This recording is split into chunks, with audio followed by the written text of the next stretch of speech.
कि आज हमारे देश के सामने जो एक बहुत ज़बरदस्त चुनौती है मोदी सरकार के आने के बाद, और विभिन्न प्रकार की जो चुनौतियां हैं इस राजनीतिक परिस्थितियों में, कैसे हम लोग उसके खिलाफ लड़ें, कैसे हमारा रेजिस्टेंस हो, उसके बारे में और एक शपथ के रूप में मेरे ख्याल में इस सभा से हम लोग सब लेकर जाएंगे कि जहाँ भी हम लोग हैं, किन्हीं के बीच जो हम लोग काम कर रहे हैं, हमारा लक्ष्य हमारे देश के संविधान के मुताबिक धर्मनिरपेक्षता के असूलों को, माइनॉरिटी राइट्स को और हमारे देश के जाति प्रथा के खिलाफ, वर्गीय असमानता के खिलाफ कैसे हम लोग इन तमाम समाज के तबकों को जोड़कर हम इस संघर्ष को आगे लेकर जाएंगे। हकीकत ये है हमारी समझ में, मैं पहले तो मेरी पार्टी की ओर से, मार्क्सवादी कम्युनिस्ट पार्टी की ओर से मैं बहुत स्पष्ट शब्दों में कहना चाहती हूँ कि इस संघर्ष के साथ हम लोग हैं, पहले भी हम लोग रहे हैं और भविष्य में भी सांप्रदायिक ताकतों के खिलाफ, हिंदुत्व वाले ताकतों के खिलाफ, उनके खिलाफ हमारी लड़ाई जारी रहेगी जब तक हम लोग जनता से अलग थलग करके हम अपनी वैकल्पिक नीतियों के आधार पर एक सही भारत, एक स्वच्छ भारत बनाने का हमारा प्रयास जारी रहेगा। एनडीए की सरकार पहले भी थी और एनडीए की सरकार जब थी हमने देखा उसके परिणाम स्वरूप हमारे देश के सांप्रदायिक ताकतों को बल मिला, हिंदुत्व वाले ताकतों को बल मिला, हमारे देश के संविधान और धर्मनिरपेक्षता को चुनौती पेश हुई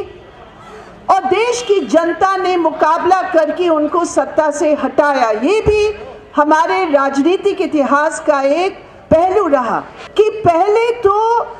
भारतीय जनता पार्टी सहयोगी दलों के साथ मिलकर सरकार की, कुछ हद तक कुछ लगाम था, कुछ हद तक आरएसएस पर जो निर्भरता था वो कुछ एक सीमित फ्रेमवर्क में रहा। लेकिन आज जो एक नई बात, एक नई दिशा आज जो सामने आई इस सरकार की, कि आज बगैर किसी लगाम की, बगैर किसी सीमा की जो नई बात है, ये आरएसएस जो हम लोग बार बार कहते हैं, आरएसएस का अर्थ राष्ट्रीय सर्वनाश समिति, और उस राष्ट्रीय सर्वनाश समिति की जो हस्तक्षेप है वो हस्तक्षेप सिर्फ यहाँ तक नहीं है कि वो बाहर रहकर सरकार के ऊपर प्रभाव डाले।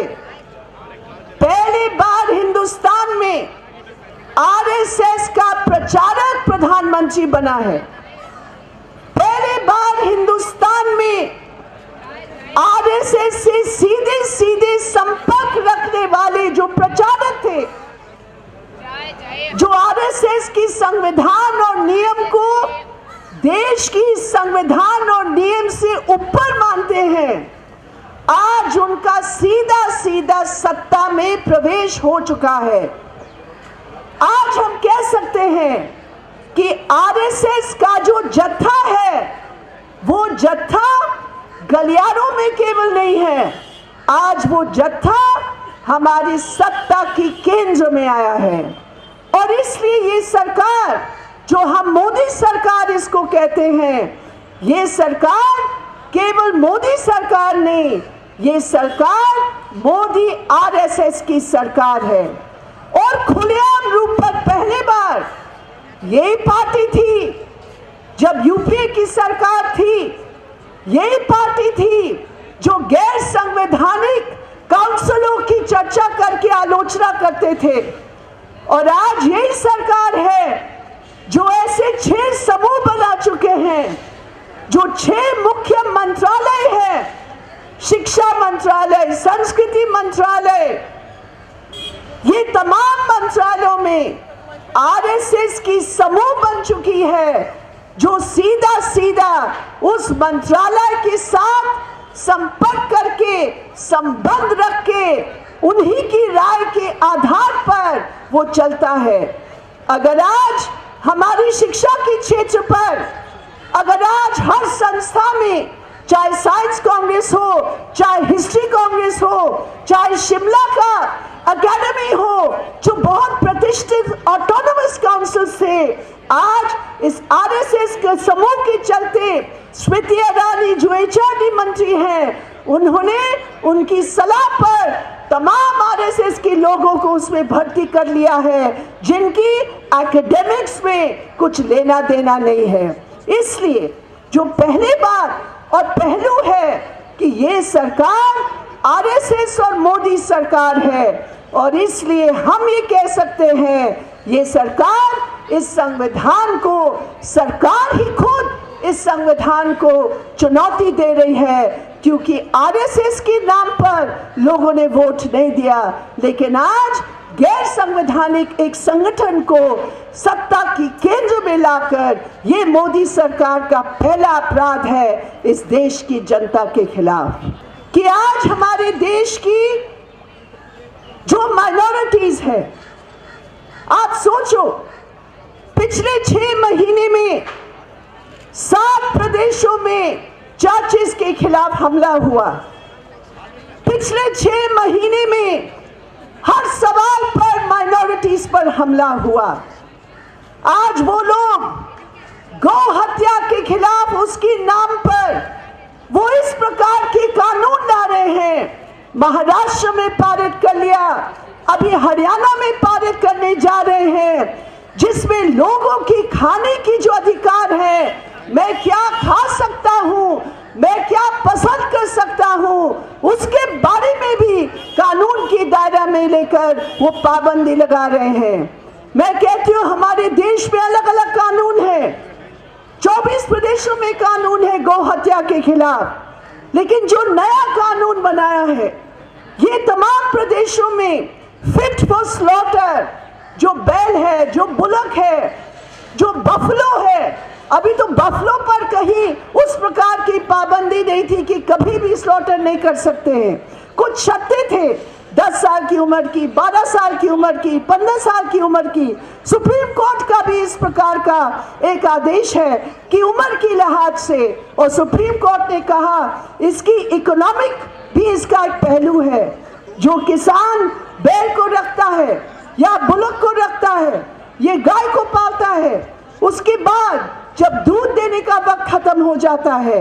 या जो बैल का काम करने का वो काम खत्म हो जाता है, उम्र खत्म हो जाती है, सुप्रीम कोर्ट ने कहा कि एक ब्लैंकेट बैन लगाना हमारे देश के किसानों के खिलाफ एक अपराध है,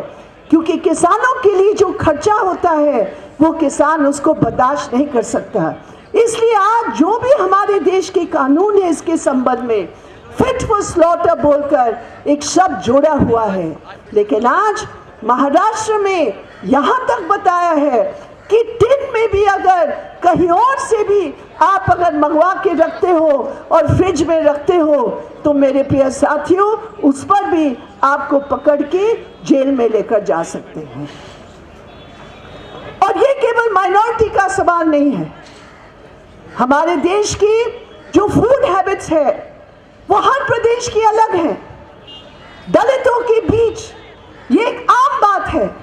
अभी मैं नागपुर गई थी, वहाँ नागपुर यूनिवर्सिटी की अंबेडकर की चेयर पर उस पर बहस हुई और वहाँ हमारे दलित भाई और बहनों ने कहा ये तो हमारे बुनियादी अधिकार पर एक हमला है, ये केवल माइनॉरिटीज के ऊपर हमला नहीं है, ये हमारी फूड हैबिट्स पर, हमारे कल्चरल प्रैक्टिसेस पर हमला है। तो ये जो कानून में ये लोग बदलाव ला रहे हैं, इससे बिल्कुल स्पष्ट है कि हिंदुत्व का या हिंदू राष्ट्र का जो परिभाषा इनकी समझ में होता है, उस परिभाषा के आधार पर वो हमारी जिंदगी की हर क्षेत्र में हस्तक्षेप कर रहे हैं। आप औरतों की बात देखिए, आज हिंदू राष्ट्र के नाम पर एक औरत का जो स्वयं अधिकार है, मैं किसके साथ रिश्ता रखना चाहती हूँ, मैं किसके साथ शादी करना चाहती हूँ, मैं कितने बच्चे पैदा करना चाहती हूँ, उस पर भी ये हिंदू राष्ट्र की उस परिभाषा में हमारे अडल्ट औरत होने के नाते हमारे प्यार करने पर भी अधिकार को संकोचित करके, सीमित करके उस पर भी हमला कर रहे हैं। ये कहते हैं कन्वर्शन के खिलाफ कानून बना कर लाओ। क्यों भाई? कानून बनाएंगे लेकिन तुम्हारी समझ में घर वापसी इस कानून का बाहर होगा, क्योंकि तुम्हारी इस गलत समझ में जो भी इस भारतवासी है वो हिंदुत्व के ही दायरा में रहेगा, तभी वो भारतवासी माना जाएगा। वो कहते हैं हिंदुत्व है, और कितनी शर्म की बात है कि आरएसएस का मोहन भागवत का वो भाषण जिसने उसने हिंदुत्व की वो तमाम बातों को रखा, कितनी शर्म की बात है कि दूरदर्शन ने पूरे देश भर में उसका प्रचार करने का काम किया। कहने का मतलब ये है कि हिंदू राष्ट्र के नाम पर, हिंदुत्व के नाम पर जहां माइनॉरिटीज पर सबसे बड़ा हमला है, वहां हमारे देश की जनवादी प्रणाली के ऊपर, हमारे देश की संवैधानिक ढांचा के ऊपर उतना ही बड़ा हमला है। और तीसरी बात जो मैं रखना चाहती हूँ, इस समय हमारे देश में कोई कानून जो एक सही कानून होना चाहिए, मैं तो कहती हूँ ये यूपीए की कमजोरी रही। मुझे मालूम है या हमारे बहुत कांग्रेस के साथी हैं या वो साथी हैं जो यूपीए के साथ जुड़े हुए थे, जो यूपीए 2 की सरकार थी, लेकिन मैं कहना चाहती हूँ उस समय जो मौका था सांप्रदायिकता के खिलाफ कानून बनाने का, खेद की बात है कि उस कानून के संबंध में जो त्रुटियां थी उस त्रुटियों को निकालकर एक मजबूत कानून बनाकर जिसमें प्रदेशों का भी अधिकार सही होता, वो कानून बनाने का मौका हाथ से छोड़ दिया। लेकिन मैं समझती हूँ कि हेट स्पीच जो उस कानून का हिस्सा था, हस्तक्षेप जो उस कानून का हिस्सा था, आज वो बहुत अनिवार्य हो गया है। रोज जब ये लोग मुंह खोलते हैं पार्लियामेंट में और पार्लियामेंट के बाहर, ये आदित्यनाथ है या ये साध्वी जो साध्वी के नाम पर मुंह खोलते हैं, जहर निकलता है, ये सब लोगों की जो भाषा है, जो भाषण है, आज हमारे देश के कानून तो है, अगर राजनीतिक दृढ़ता होती है उसको इस्तेमाल करने की, लेकिन फिर भी मैं कहूंगी साथियों कि एक समुचित तमाम मुद्दों को लेकर एक कम्युनल वायलेंस को रोकने के लिए एक कानून की सख्त जरूरत है। इनके पास पार्लियामेंट में बहुमत है, 31% की जनता को वोट को लेकर हमारे देश के संविधान पर यह हाथ लगा रहे हैं। देश की जनता की आवाज को उठाकर कुछ विशेष मांगों को लेकर हम लोगों को उस संघर्ष को कोऑर्डिनेट करने की जरूरत है। और आखिर जो मेरी बात है, आज देश की जनता जो अच्छे दिन की सपने दिखाए गए, आरएसएस के अच्छे दिन तो आ गए, विश्व हिंदू परिषद के अच्छे दिन तो आ गए, और इनके साथ साथ कॉर्पोरेट्स के भी बहुत अच्छे दिन आए। आज इस पार्लियामेंट में किसानों की मांगों को, किसानों की बुनियादी अधिकार को छीनने के लिए अध्यादेश लेकर आए हैं। शर्म आना चाहिए। मैं अभी आंध्र के आदिवासी इलाके में गई थी। उस पूरे क्षेत्र की 380 गांव ऐसे हैं जो आदिवासियों के हैं। वो तमाम गांव को समाप्त करके,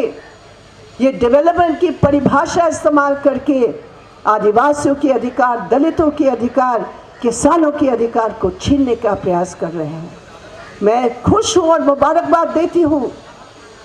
कि राज्यसभा की तमाम दल जो किसानों के पक्ष में खड़े हैं, एक साथ मिलकर उस कानून को गिराने का रणनीति लेकर इस सरकार की इस गलत मंसूबे को समाप्त करने का प्रयास करेंगे। मैं समझती हूँ कि जीविका के जो मुद्दे हैं, मजदूरों के जो मुद्दे हैं, किसानों के जो मुद्दे, महिलाओं की रोजगार के मुद्दे हैं, आज बजट ने बिल्कुल स्पष्ट तस्वीर रख दी सामने सबकी कि हमारे देश के साधन तुम्हारे लिए नहीं है, हमारे देश के साधन कॉर्पोरेट घरानों के लिए है। मैं उम्मीद करती हूँ कि जीविका के जो मुद्दे हैं उसको भी सामने रखकर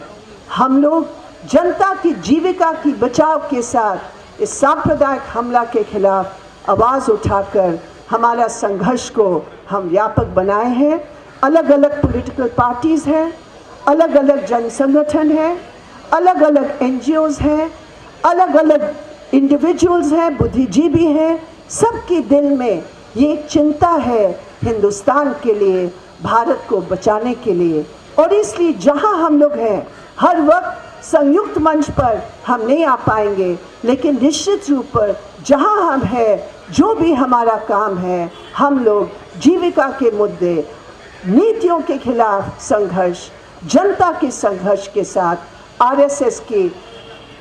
एक ज़बरदस्त एकता बनाकर उसका मुकाबला करेंगे।